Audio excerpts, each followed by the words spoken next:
Champ Contender Podcast. Hello and welcome to the Champ Contender Podcast. My name is Joseph J. Jones. My name is Fabian Collymore. And we have a very interesting, versatile guest with us today. Goes by many names. Nicky Forcer, aka Forcer, aka Nicky Lightfeet. Going to find out why later on. But look, I was absolutely fascinated with your story. It was a story of athletics, grime music, prison, bodybuilding, and God. Yeah. You know, like, but without further ado, everybody, this is Nicky Forcer. Let us know who you are and what you do. Well, basically, my name is, people call me Nicky Forcer, but my real name is Nicholas Thomas. I grew up in East London, Leighton, born in 1979. Started Taekwondo when I was 6 years old and achieved a black belt when I was 14. As I got older, when I was doing Taekwondo, I was playing football as well, playing for goalkeeper for Higham Hill Dynamos. Then I left Taekwondo and football and went to athletics, where, just to change it up, got a bit bored, still practiced karate and Taekwondo and stuff, but I was doing sports at school and I was right at it, right at running, right at jumping, so I thought, let me give it a go and see how I do. The event that I done was triple jump, but I didn't start off doing triple jump. I saw some guys doing it in the field at secondary school, and every time I kept hop, skipping and jumping, I kept getting further. So I thought, let me try it. And then there was no looking back after that. I was still sprinting, but I was triple jumping as well. I was training in Walthamstow, pool and track 4 or 5 times a week with John Skeet, where there was various members of the group, older and younger, a lot of talented individuals in there. Some run for Britain, some run for Wales, some run for England. We had a great variety, like versatility of athletes in the squad, from jumping to 400 meters, even a couple 800 meter guys, 4 hurdles, 110 hurdles. And through the years, we trained and we just got stronger and stronger and stronger. And then over the years, we represented England, Great Britain. Then later on in my career, I switched to Jamaica because I've got dual nationality, so I can run for Great Britain or Jamaica. Because mum and dad are born in Jamaica, so I've got dual citizenship. So I went Commonwealth Games for Jamaica in 2010, went to World Juniors for Great Britain in 1998, had various Great Britain internationals, various England internationals, and various Jamaican internationals. Along the way, growing up, used to be on the streets as well as training, because back in those days the funding wasn't really a lot. So in order for you to survive, your mum had to be rich, or you had to be getting some serious money to get the spikes, travelling to Birmingham, travelling up and down the country, stuff like that. So, well, when did Great Britain come knocking then for you for triple jump? just like in the 90s. It was like 97s. How did it happen? Well, basically, you go to championships. Like, you know, every country has a national championships, whatever sport it is. So this one's, our national championships are called the 3A championships. Yeah. Then you pay to enter, as Fabian knows. You pay to enter an event. And then they send you back your numbers, they send you back your event that you entered for, but you still have to have a kind of like qualifying standard to actually enter for that event. Wow. Because it's like the top competition in the country. Yeah. So then you go there. That happens every year. Seniors and seniors, juniors, and like youngers, if that makes sense. So basically, a lot of juniors that are fast probably will go and do seniors as well as do their one as well. Like guys that are fast, like for their under 20, like Dwayne Chambers back in the day. When he used to run fast, it wasn't worth him doing the under 20s. Because he's just like running, just looking around at people. Built different. Yeah. So he would do the seniors and then often probably get top 3 in the seniors when he does it anyway. So stuff like that. And then when you do good in the British Championships and you do the qualifying and stuff, then you get picked for other internationals, whatever's going on for that year. Major championship year, the standards seem to be like a bit higher. Because they want people to hit the mark. They don't just want you to go there and be like want you to go there and try and like get a medal or be in the top 10. Yeah.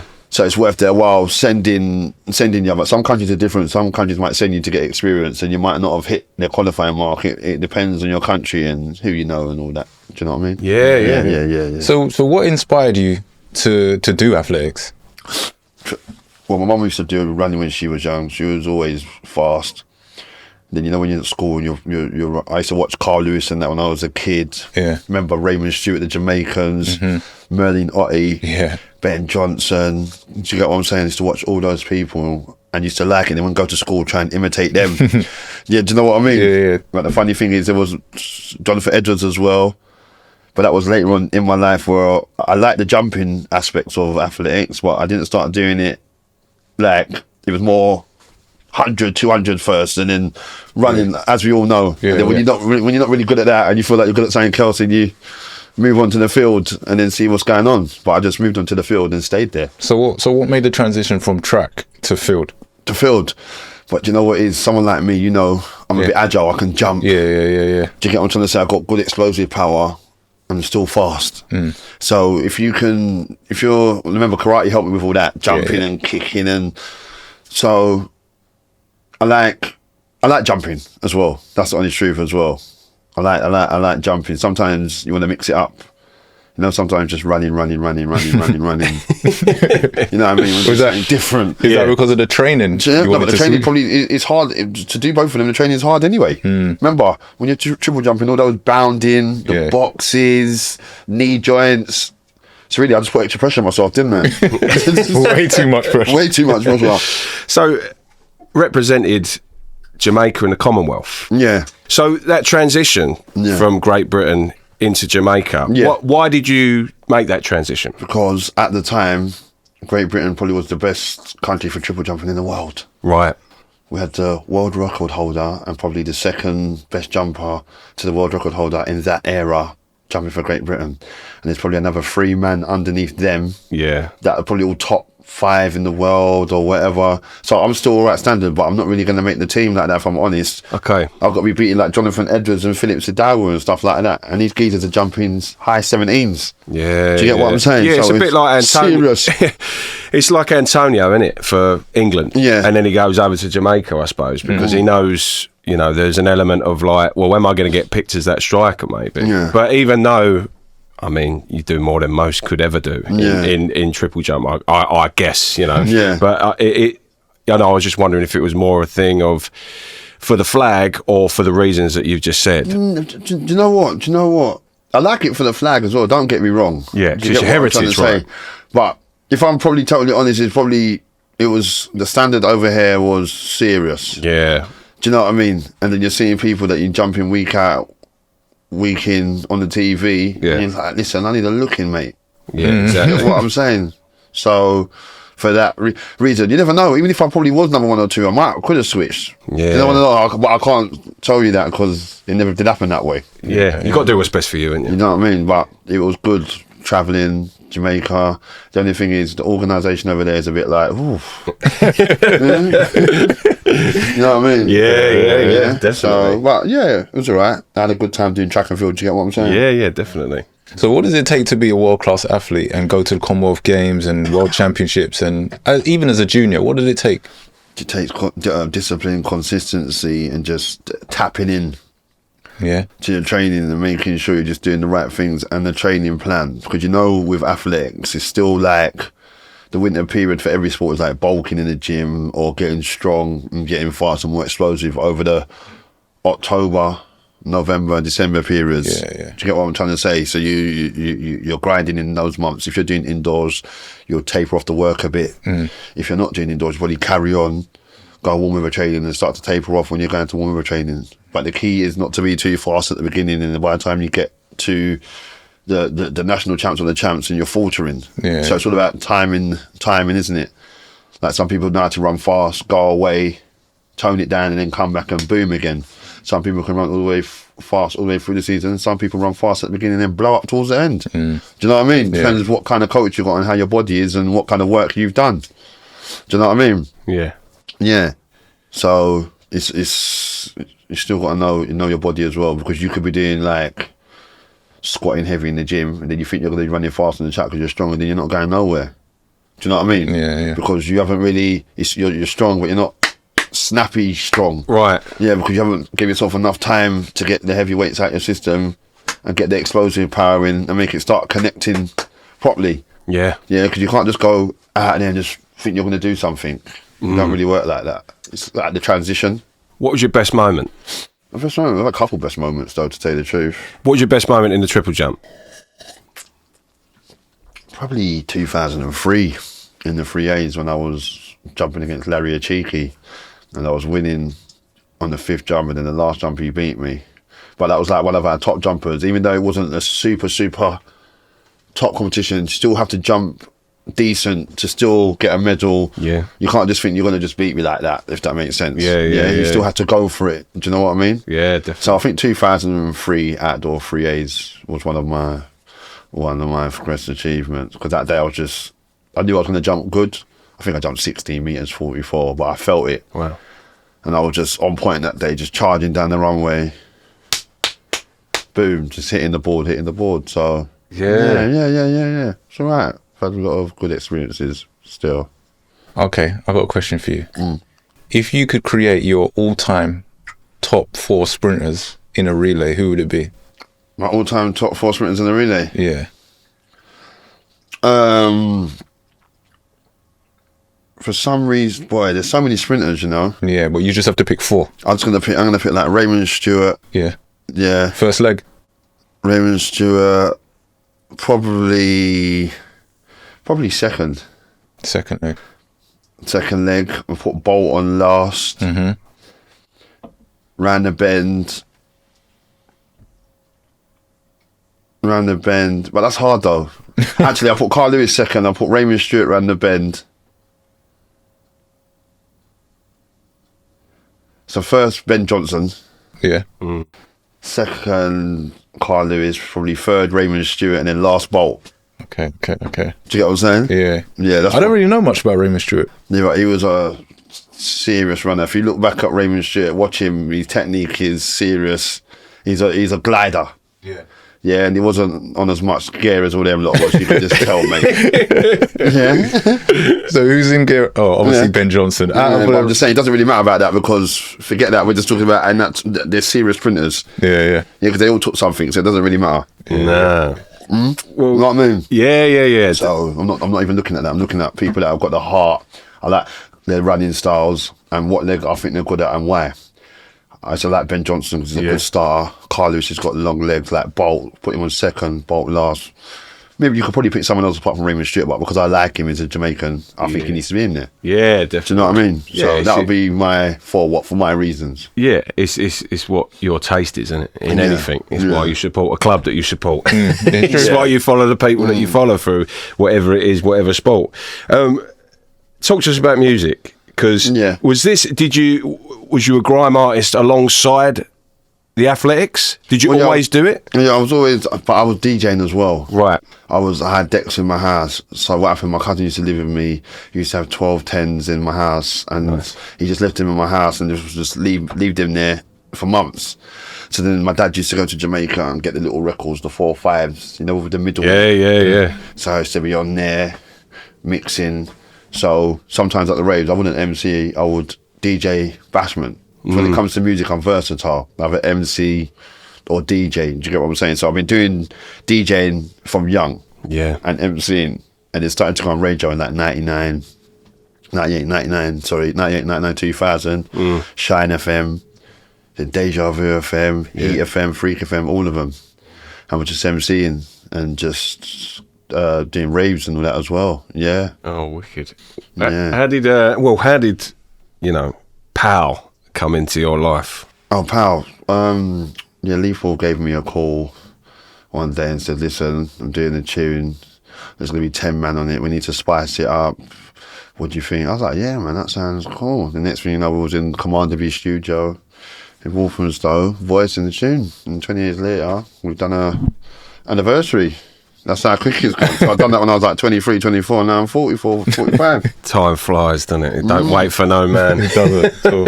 Trust me. Well, how was the 20th anniversary. Yeah, it was good. It was absolutely wicked. It was the other day. Actually, last week. It was last week, not Sunday gone, Sunday before. Yeah. Yeah, nice little turnout.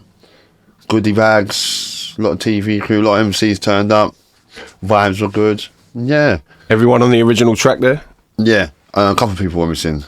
Right. Yeah, I think 2 people were missing. Okay. But everyone else was there. But those 2 people are still alive, so that's a good thing about it. Everyone's, you know, after 20 years, everyone's still alive and on the track, so that's the main thing. Whether they came or not, it don't really matter. Yeah. But everyone's still How did that track come about? Because that's arguably the biggest grime track. Well, one of the biggest. Well, I'm glad that's what I was going to ask you. Yeah. Like, do you consider, because for me as a young kid playing that on the old Panasonic phone, coming home from school, it's all of a sudden, you know, pow, it's the radio and things like that, and you're thinking, what's this new sound? You know, what's this new type of, you know, rap, whatever's going on, you know, and all of a sudden it hits. Yeah. And you feel like, oh, right, there's a new stepping stone in this world of rap music, you know, like, how did that track come about? I mean, have you ever picked Lethal's brains and go, like, how did you come up I'm a very with it? creative person, so you still help, you want to do something that gets hype, isn't it? You know what I'm saying? And at the time, pick who you think or who you want to in the tune to make it fire or to people to like it. Yeah.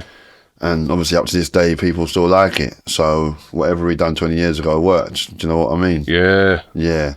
And I think like at that time, it was the first kind of tune, bouncy, apart from 21 Seconds and Noe, that was actually had like a few guys in it, but was really banging. Do you get what I'm saying? So yeah.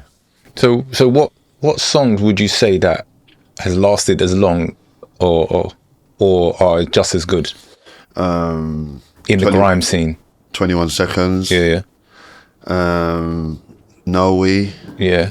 No. Is that still as good? Still as It's big? not good, but it's still just a tune that you're not, everyone knows it, innit? Yeah. Like if you go to any ends and you play it, no way, no, you get what I'm saying? It's a big tune. Yeah.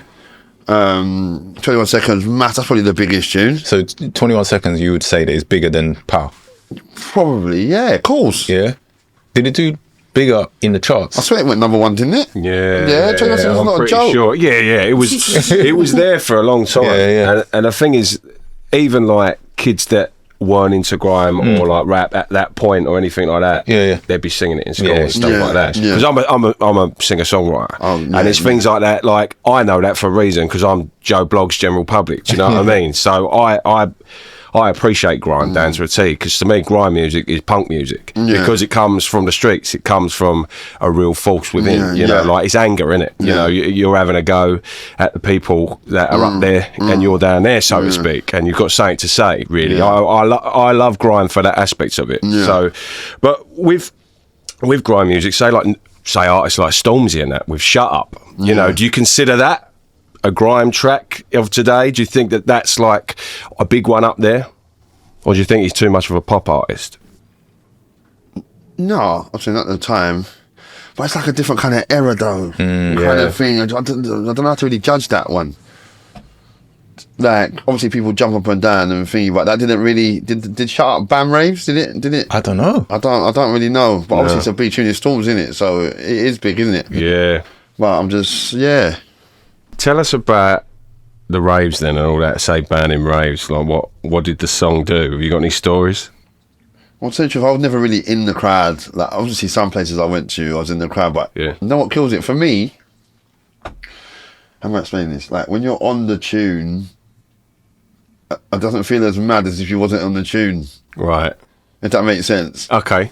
Like when I hear it, I know it's cool in it. But I'm not like the general Joe Blogs. I'm not thinking like, Rrr!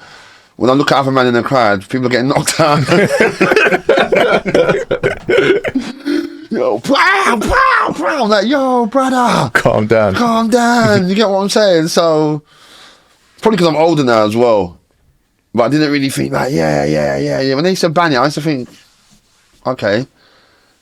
It's deep, but I suppose I don't know. It's when people jump around in it, and you know what I'm saying. Is it still getting the same reaction now though? When you played it on Sunday last week or the week before? Actually, yeah, it did. Yeah, they same were going reaction. Nuts. They were going nuts. But obviously, it's not going to be the same as like when it first comes out. If that makes sense. Come on, it's some madness, isn't it? Yeah. Yeah, but you know now, 20 years later, if you're still getting mad forwards, and you know, it's serious, isn't it? Proper tune, big tune. Do you know what I mean? So yeah. It's chilled like fine wine. Yeah, calm down a bit. People's got a bit more sensible. People listen to it and stuff like that.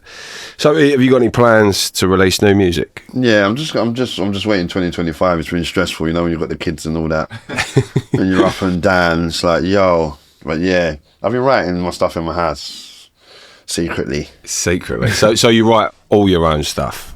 Yeah, I write all my lyrics. Do you know what I mean? Yeah. Yeah. For a long time. Yeah. So what makes a great grime artist, in your opinion? Consistency, I think. Yeah. Yeah. And tunes. Because some people, not even all that, but they just made it through being consistent. If that makes sense. Yeah. Like, MC's all right. They're not that great and everyone's going, but they've been consistent. Yeah. Do you know what I mean? Yeah. And they keep at it. That's what happens. It's like the gym, innit? If you go gym and you go for 2 months and you stop for 2 months, nothing's happening. You're just going to look in the mirror and just think, what's going on? Before we continue with today's episode, here's a quick word from our sponsor, Blackburn & Co. Whether you need staircases, balustrade, fencing, gates, bespoke metalworks, Blackburn have got you covered. And they offer a friendly and professional service. At Blackburn & Co, metalwork runs deep. This family business spans 3 generations of skilled smiths, passing down traditional blacksmithing techniques and transforming them into modern welding and fabrication. It's heritage you can trust, built into every piece they create. They work with metal because it's reliable, and their customers choose them for the same reason. Fully insured and proudly accredited by CHAS, Construction Line, SMAS, and Safe Contractor, Blackburn & Co deliver work that's as safe as it is solid. From large-scale commercial projects to customer pieces for your home, ornate gates, bespoke balconies, railings and more, no job is too big or too small. They offer a full service from design through to installation. If you want to contact them, call them on this number. That's 01277 674299. Or better yet, to go to their website, click on the link in our bio on Instagram or click on the link in our bio on YouTube.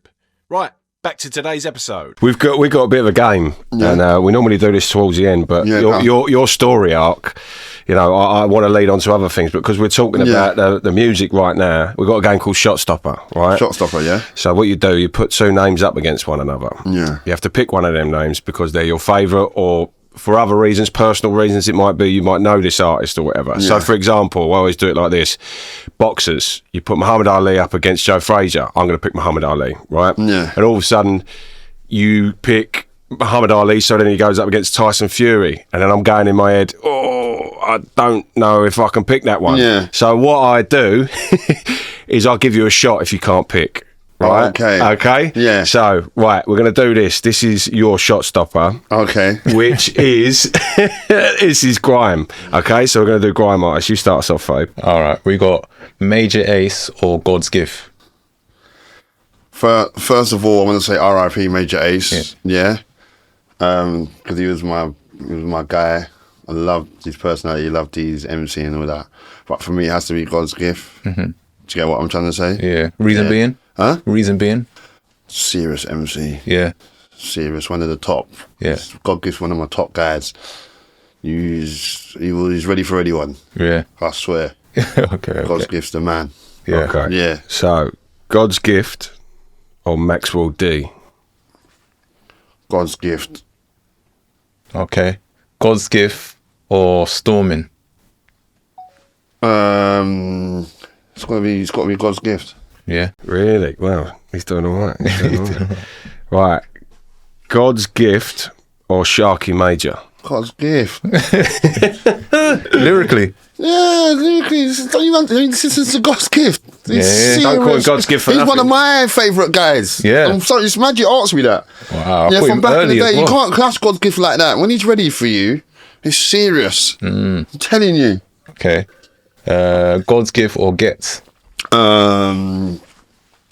For now, it's probably Gets, but I forgets because he's got more tunes and doing lyrically things. But God's Gift still can run for. Is still there for me. Yeah. Are you talking about battling, or are you just talking about? We're talking about overall everything. Everything. Well, everything. God's Gift ain't really been out like that, has he? So it's gonna have to be Gets, isn't it? Yeah. Do you get what I'm trying to say? Okay. You know what I mean? Yeah. Yeah. Okay. So, Gets or Crazy Titch? Gets. Okay. Gets or Kano?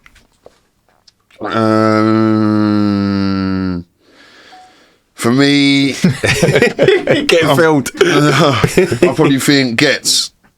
Gets, yeah. Yeah, sorry about that. Over Kano. That's all right. That's all right. Gets over Kano. I'm more of a Gets. Probably a Gets fan. They're both sick though. So Yeah, I know. I love Kano, mate. yeah, I think- But I understand Gets. I think Gets is more me. Yeah. Do you know what I mean? It's yours. It's yours. Yeah. Right. So, Gets or Jammer? Gets. Okay. Gets or DWE?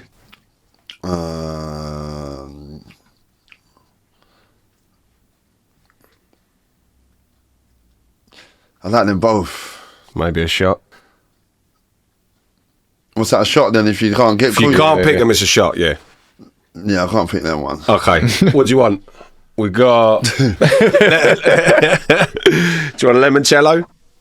And you got tequila? Tequila. Yeah, I have got tequila. Here you go. Then we get to tequila. Right. I ain't got no lime or salt or nothing like that though. Don't worry about that. So this is a shot because I couldn't decide who's Who's a better MC a better MC. between who? Between who? Gets and DWE. Okay. Gets in DWE. Right. Shot of tequila coming up. Nicky Forcer, first one. Bosh. Right. So who are we on now? We're Oh on. gosh. So we got Big Nasty or Aussie B.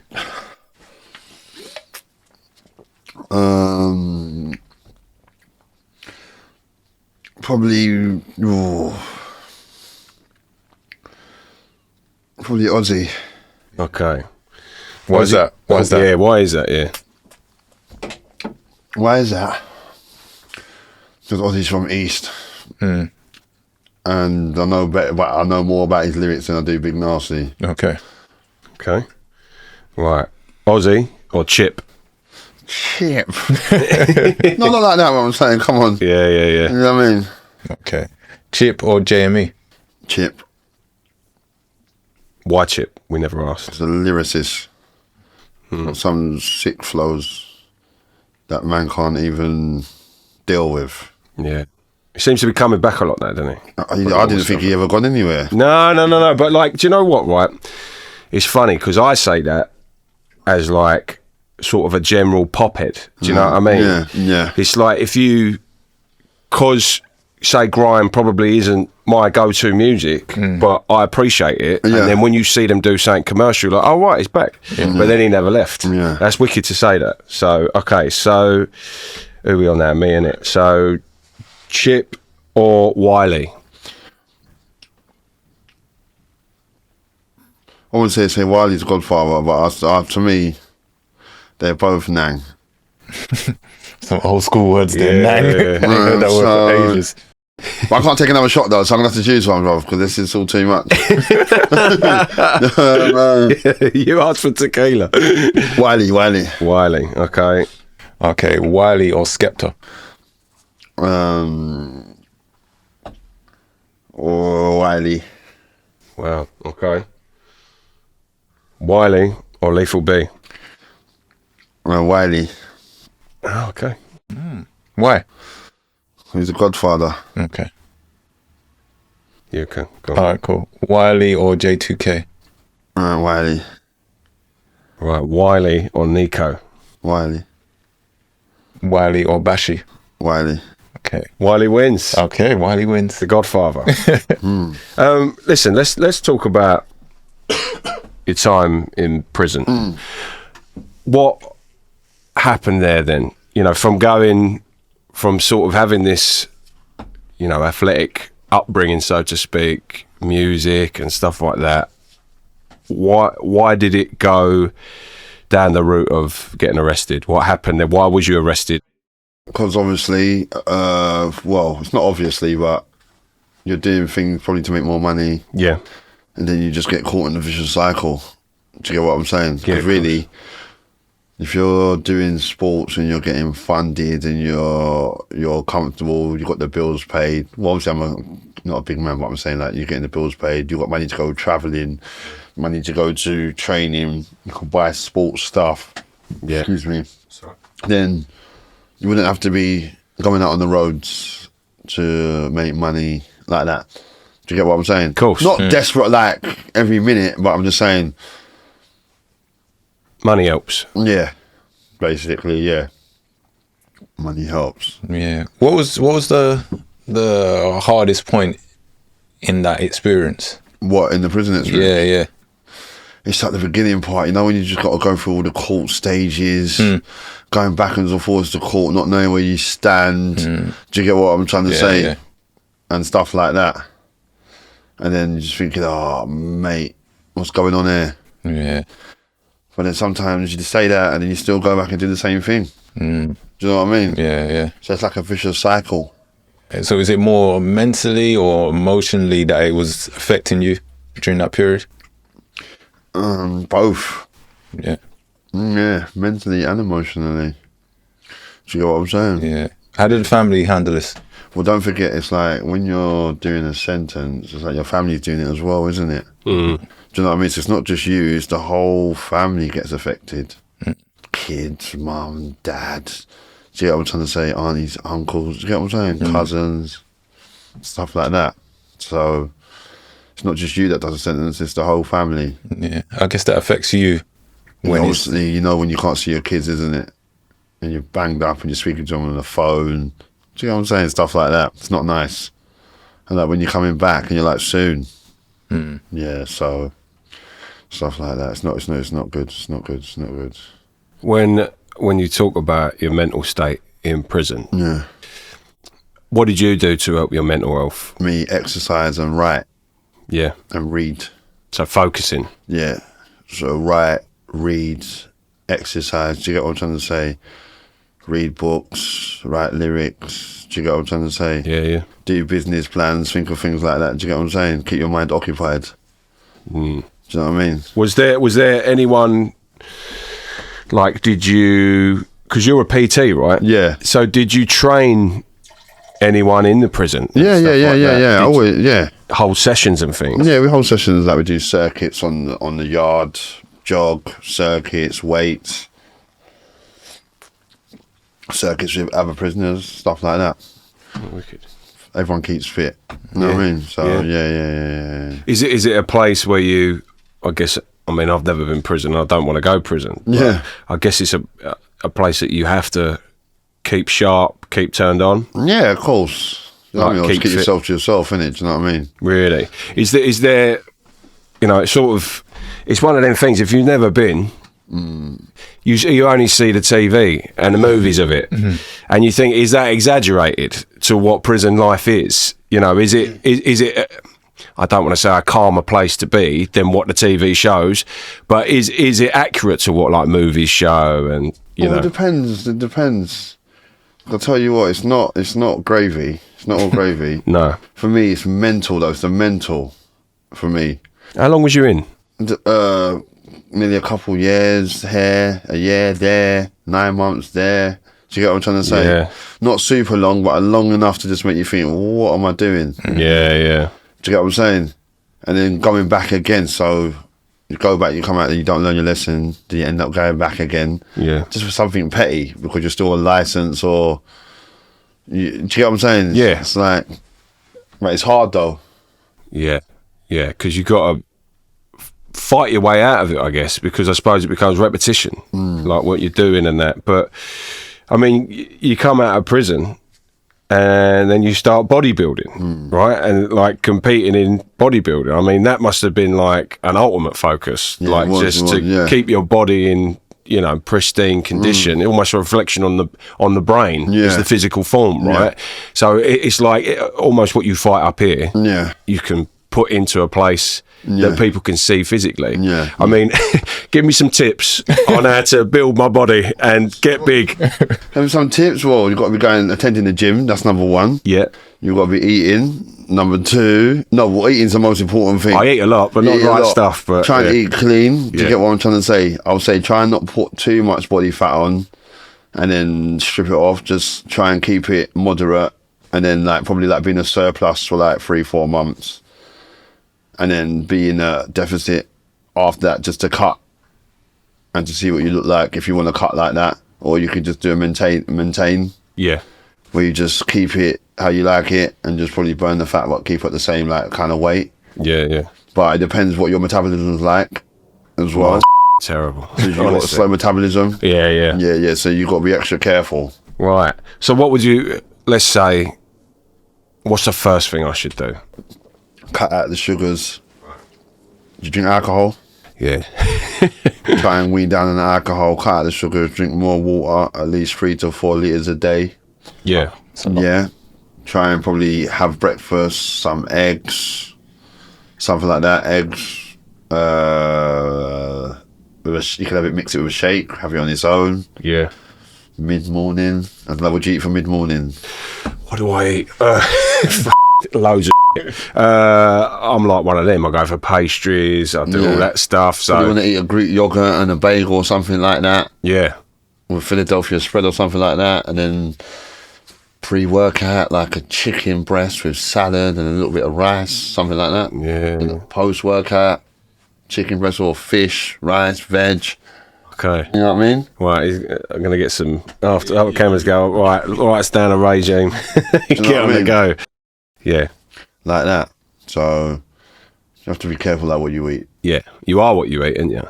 Obviously, everyone's not the same. Some people are different. Yeah. Do you get what I'm saying? Yeah, definitely. Like the thing that always puts me off of exercise, I mean, I used to box and I used to love doing it when I was a kid and stuff like that. Come from like a family of boxers. And I love doing the training and whatnot and the sparring and the fighting and things like that.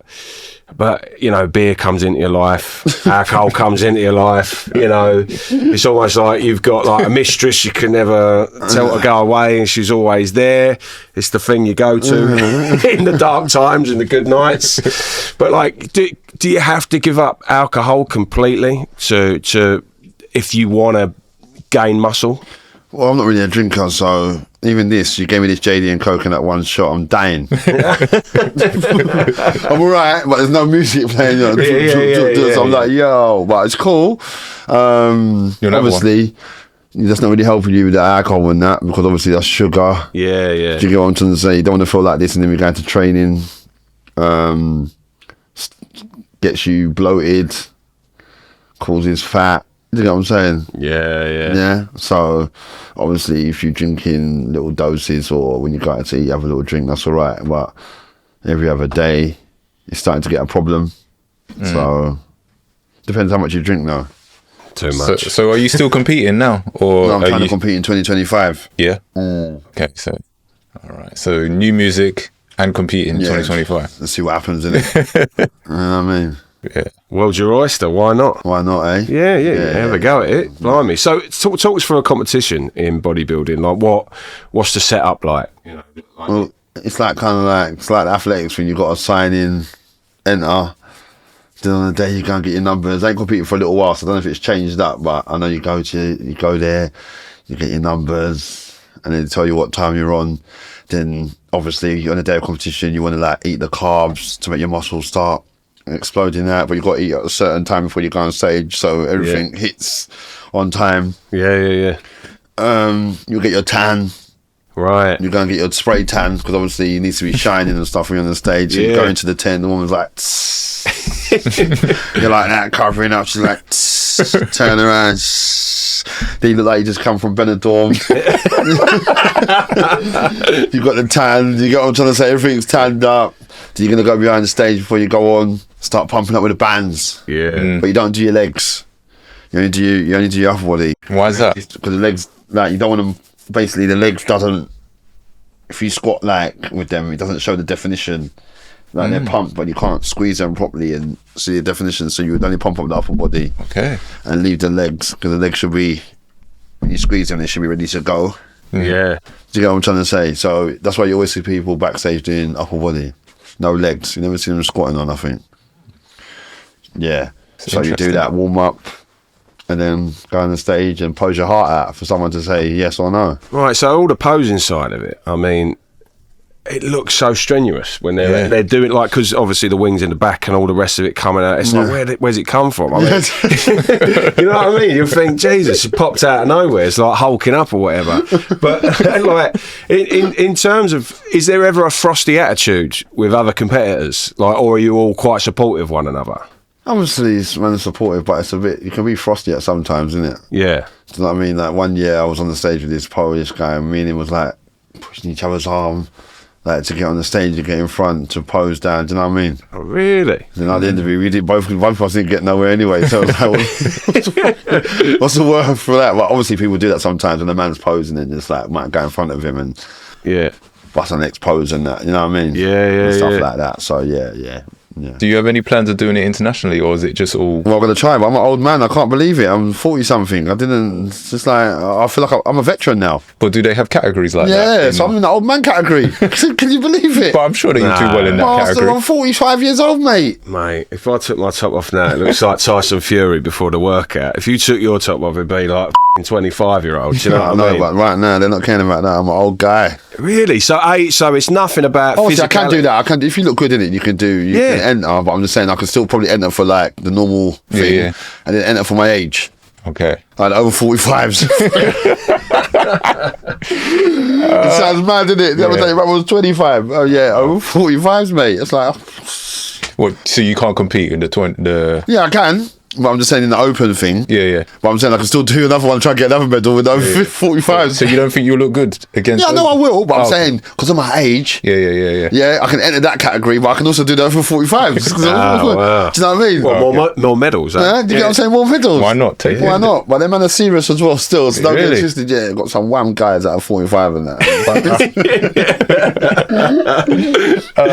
Is there much like juicing going on with other people doing that? Of course, man. Juicing's everywhere. Yeah. Do you know what I'm saying? We all juice. Like people just don't want to admit it, but it depends how much juice you do. Because don't forget, you can juice, but it doesn't mean you're going to start looking all good and wham. A lot of people juice and they're thinking like, what's happening to me? Yeah. Do you know what I mean? So you've still got to know how to juice. Yeah, because you can do it legally, sort of, in a way, can't you? Like I don't care about that, bro. No, Do you know no, what I no. mean? Do you get what I'm saying? Yeah, of course. I mean, I was speaking to my cousin the other day, and he was talking about, I'm going to legally juice, and I was like, what the are you on about? Legally juice? Legally juice? Yeah, and he was like, well, my testosterone's down at this point, so I can legally lift my testosterone up to this point.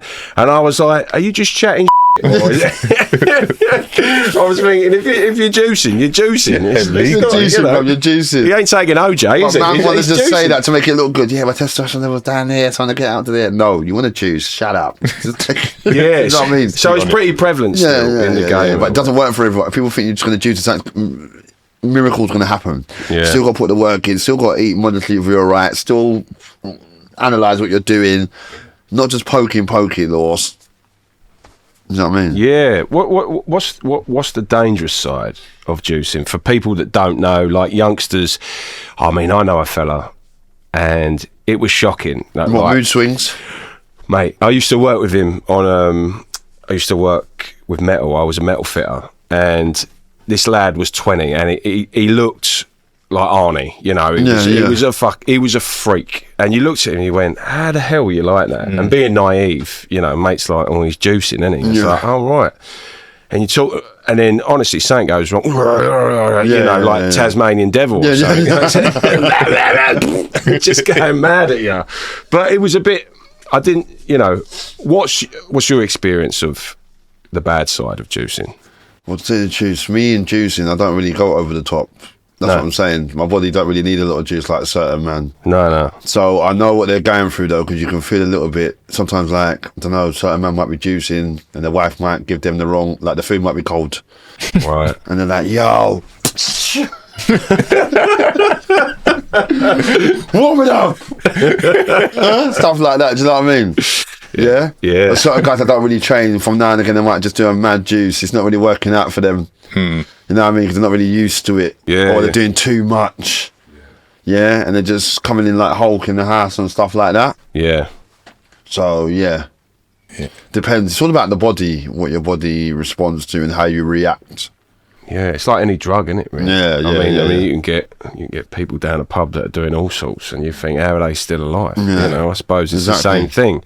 Everything in moderation, right? Yeah. I mean, there's having a good time, and then there's going over the top. Yeah. Yeah. Okay. So how did life change for you so much that you've turned to God now? Do you know what? It didn't really change for me so much. I've always had God there, really, but just decided to take it a bit more serious. Yeah. If that made sense.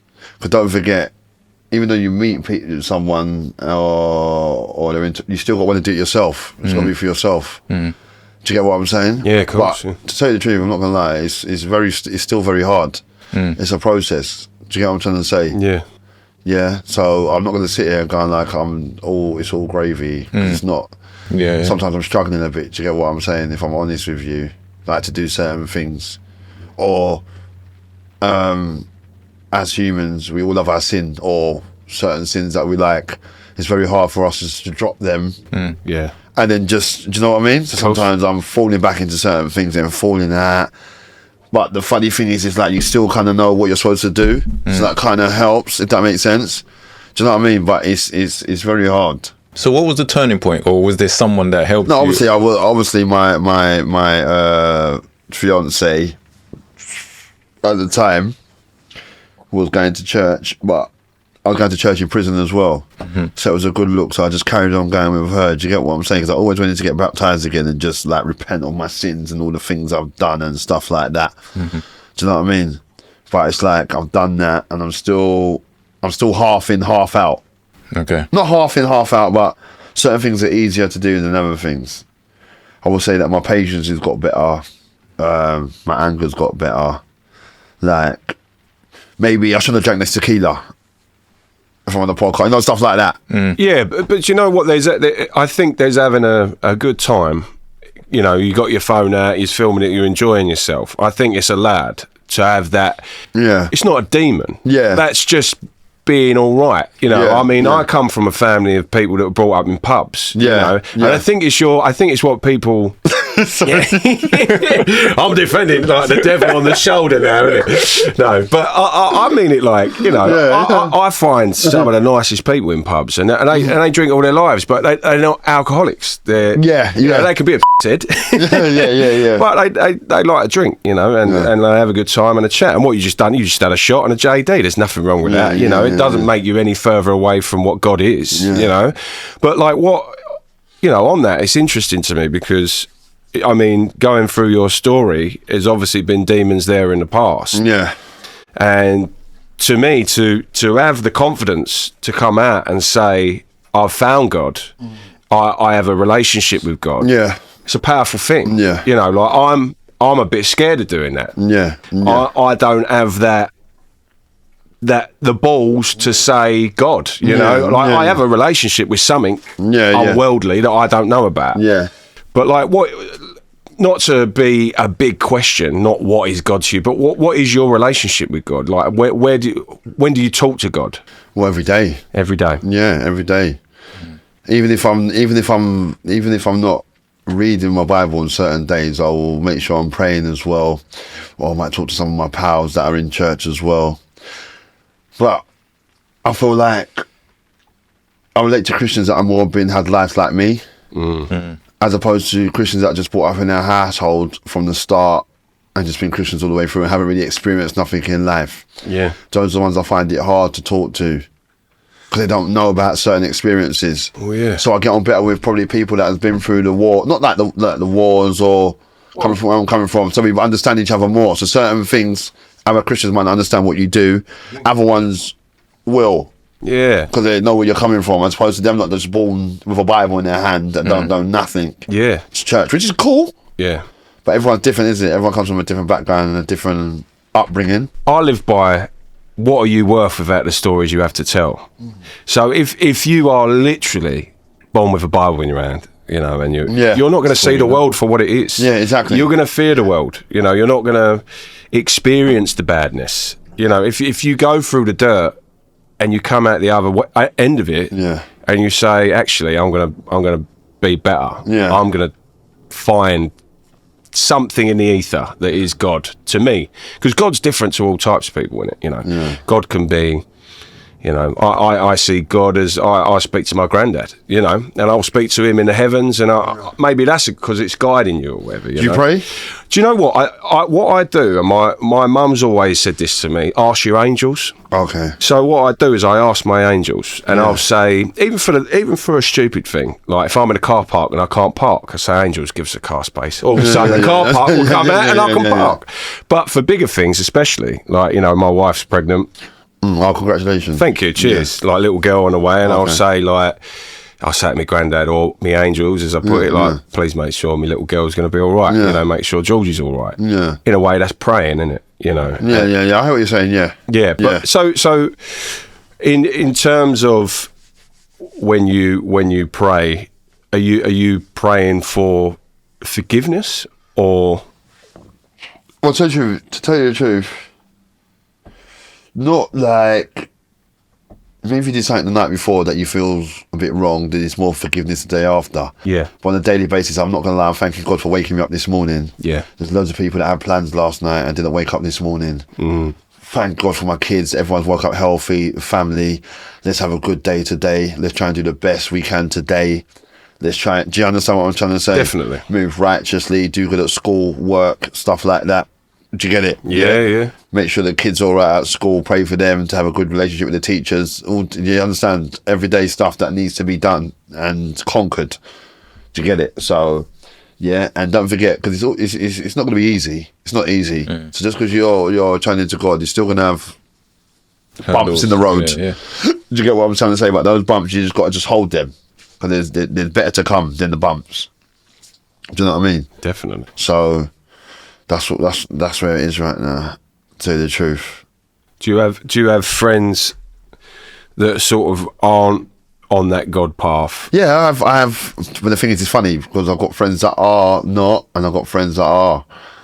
But it's like, don't forget, the friends that are not, sometimes that can probably take you away from it. Not on purpose. Do you get what I'm trying to say? So there has to be a balance with like your worldly friends and your Christian friends. But like I said, my Christian friends are the friends that have had similar events to me. Yeah. Like that. The ones I can get on with. When some Christian person is talking to me and they ain't really been through nothing, I feel like that. For me, sometimes I feel like they're telling me off. Right. Yeah. Like the way the deliverance is to me. Yeah. I'm like, you don't even know what I've been through. You're just saying all this and all that. Sometimes you get a bit ignorant, but not mean to do that. Quick to judge. Yeah, do you get what I'm trying to say? And it might make me get my back up, but not on purpose.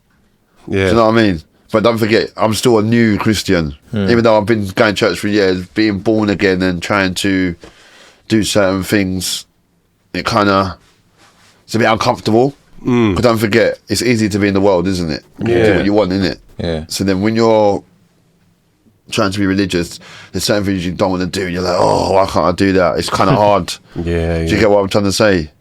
So on that, what would you say to someone that's struggling, that's had the same path as you, and they're trying to level up in the right way? What would you say to someone? What, without God or with God, or just in the... Yeah, with or without God? With or without, yeah. Like, I would just say, just keep going. Do you get what I'm trying to say? Maybe for someone like me, I probably was looking at what other people had and probably making me do things I don't need to do, as opposed to just concentrating in my own lane. Not like watching like that, but just think, oh, I need them trainers or I need them Air Max, when I probably didn't need them. And I could have survived again. And I'm putting myself at risk trying to get them when I'm younger. Do you get what I'm saying? Instead of waiting. Does that make sense? Yeah. So I feel like certain things, when you're looking back, that you probably didn't need to do, or think, but you don't know it until you go past that stage, and then you look back and think, I didn't need to do that. But it's all experience and learning curves and stuff like that. Do you know what I mean? As you get older, you realise. Do you know what I mean? So this is your experience, like talking to a young Nicky Forcer. Yeah. What would you say to that? I'll just say, listen, just keep doing what you're doing. Don't worry about crime. Do you know what I mean? Obviously, it's hard when you haven't got no money. But then it's a thing where you just have to just probably like get a part-time job But I did do part-time jobs when I was younger, but I didn't stick at them. So really, the thing is, if people are doing athletics like what we was doing before, I'll tell them, if you're not getting funding, tell them to get a part-time job. Yeah. Part-time job and train and just be dedicated and just do the studies. Do you get what I'm trying to say? And then some people will work out along the way. Either your studies are going to work out, or both of them will work out, like America. Yeah. They don't let them compete until they've got the degree or whatever it is. They go to, in it, they get the scholarship and that and stuff like that. Yeah. Well, it's funny, like, you know, when you have a talent in something, like, this is why we sort of do this podcast. We talk to all realms of entertainers, whether you be in sport, whether you be a singer, whether you be an actor, whether you be, you know, the realm of entertainment. On the telly, you entertain them, whatever it may be.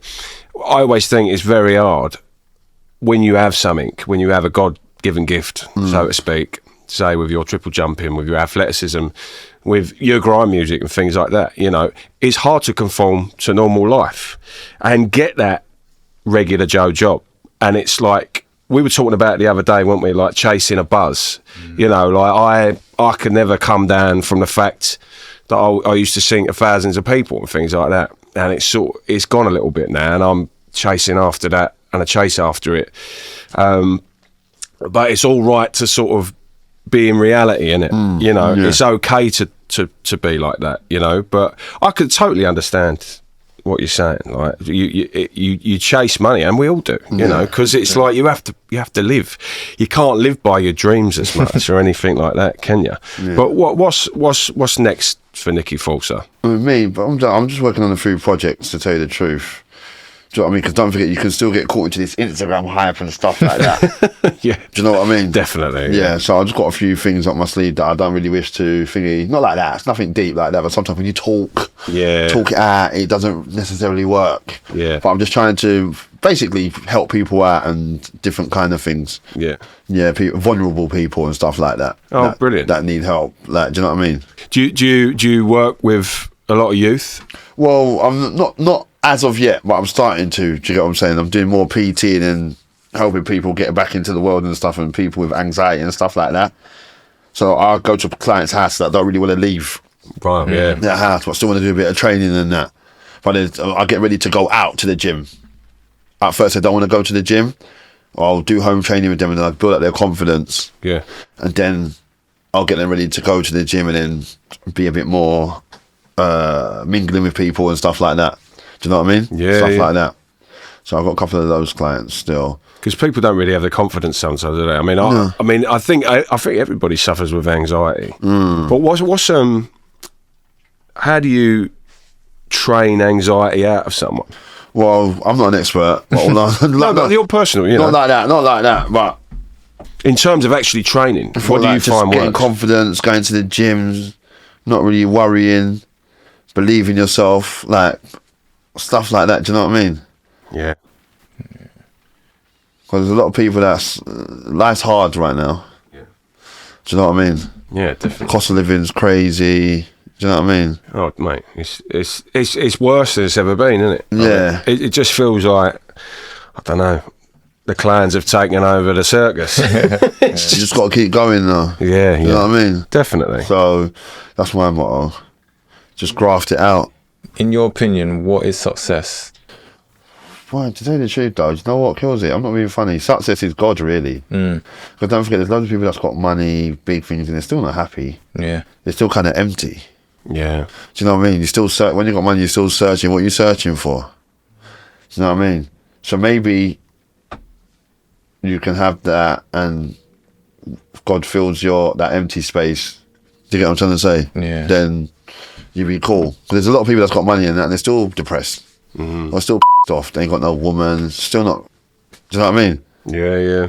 Because I guarantee you, we've all got money here. We have a drink up in here tonight. Wake up tomorrow morning, we're gonna be off. Yeah. Yeah, we're like, why do we do that? And we still have money, but the feeling's horrid. Isn't it? Yeah, it is. Yeah. It's nothing worse. And then you go back into the cycle again because nothing's not going on, and before you know it, you're just a wreck. Not like that, but do you get what I'm saying? Yeah. You can fall into a vicious cycle, can't you? With anything. That's how you get out of it. Yeah. And God helps in that way. Yeah. Definitely. Well, look, I mean, it's been amazing talking to you. Yeah, man. It's been good talking to you guys as well. The champ and the contender. Who's the champ? Mate, not me. None of us. None of us. Bloody champion and contender. No, we were going to call it the athlete and the abuser. The athlete and the drinker. No, joke. The athlete and the thing. Yeah, thanks for having me though. It was good. No, listen, where can we find you on socials? Yeah, social media, Come Train with Nick, COMETRAIN with WITH, Nick, NICK. TikTok, Come Train with Nick. Facebook, Nicholas Thomas. Yeah, so that's where you can find me. Wicked. There you go. Ladies and gentlemen, that is the champion contender over and out. The bar is now shut. Thank there you go. Hey. Wicked. Thanks, Nicky Forcer. Appreciate it, bro. Appreciate it. Yeah. Yeah. Wicked. Yeah, Nah, that was sick.